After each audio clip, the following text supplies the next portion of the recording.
Hi, welcome to Brief by Beaton. Woke. What does it mean? What doesn't it mean? Does it mean anything? Who gives a shit?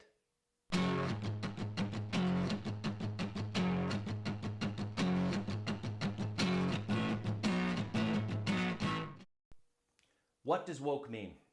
This is the question that was posed to Bethany Mandel when she was in a recent interview. She's written a book on being woke, but when asked to define the word woke, she couldn't do it. The video went viral. She looks like an idiot. And of course, fair enough. That is exactly what she looks like. If you're writing a book on a subject, you should be able to define it.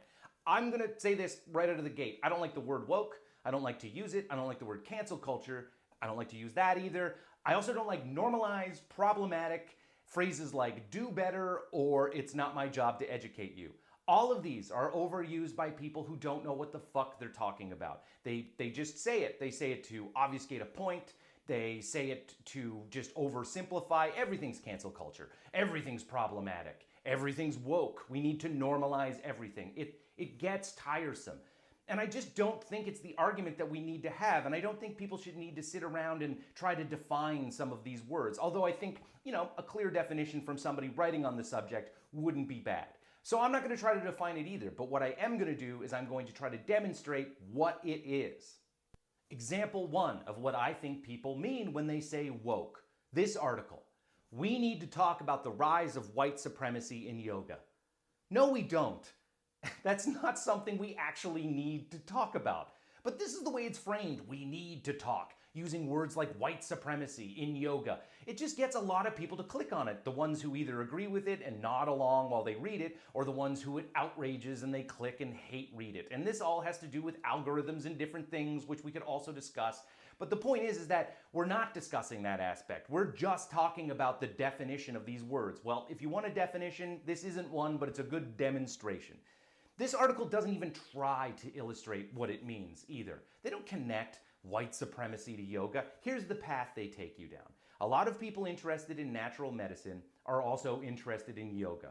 Those people, often interested in natural medicine, are against vaccines. People who are against vaccines tend to be on the right wing. Right-wingers, you got it, white supremacists. That's it. That's how they make this connection. This article has no substance whatsoever, and it's just one of many. Woody Harrelson's anti-vax joke raises questions in what we excuse in likable people. See, this is what people mean, man, when they're talking about woke and stuff. It's an article that frames an argument from the standpoint that you can only have one view on it, and then you have to excuse people who have different views than you. It also misrepresents the joke. Woody Harrelson was talking about big pharma and its connection to the government, which up until a couple years ago used to be a left-wing issue. The opioid crisis, the cost of insulin, drugs being greenlit too fast that then have complications later on and they have to pull off the shelf. These were all left-wing endeavors at one point in time. And now they're not anymore because the left wing has sided with the government and big pharma on this issue. Woody Harrelson, old school left-winger, hasn't yet. You know what else big pharma's responsible for? Us dragging our feet on legalizing weed. You know who loves weed? Woody Harrelson. So he's well documented on this. This isn't some out of the box, oh, Woody Harrelson is anti-big pharma. Who knew? I mean, of course he was. He's been critical of the government and big pharma for a long time. You don't need to excuse him. You need to grow up. Tom Hanks is a non-racist. It's time he become an anti-racist.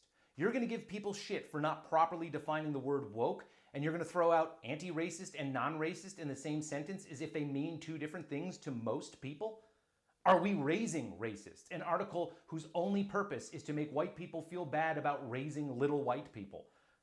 They don't have a choice, man. That's just kind of what comes out of them. Right? Is coffee racist? I mean, this one tries, I guess, to dig into the historical aspects of it, but it gets it wrong. It says that coffee was created by black people for black people, but it was actually created by Arab people for presumably other Arab people, but we all drink it now. What this article does is it tries to connect whiteness to imperialism, colonialism, capitalism, all of those things. And since coffee-producing countries were taken advantage of, in a capitalist, colonialist way, it has to be white people who did it. But that's the problem, is you're looking at it only through the lens of race. Lots of people have taken advantage of these countries, and we should talk about that. But if you look at it only through race, you're not getting the whole point. You're excusing other people's behavior, and you're being woke. Is coffee racist? Is special education racist?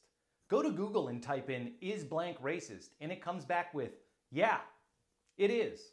I'm broad stroking a bit, but I tried it out. I typed in, "is exercise racist?" and I got the surprising link between fitness and racism. I typed in, "is breakfast racist?"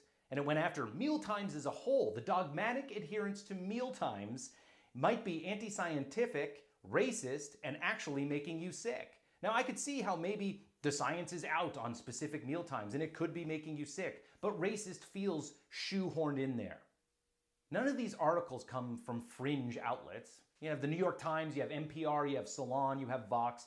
People read these things. It's out there. Now, you can defend it. You can defend every one of these articles if you want to on an intellectual basis. But what you can't do is tell people who see it, notice it, and have a problem with it that they're wrong, it doesn't exist, they're making stuff up. I mean, we're getting bogged down in the definition of the word woke. There's definitely a thing that's happening here. And I get it. People who call everything woke are annoying.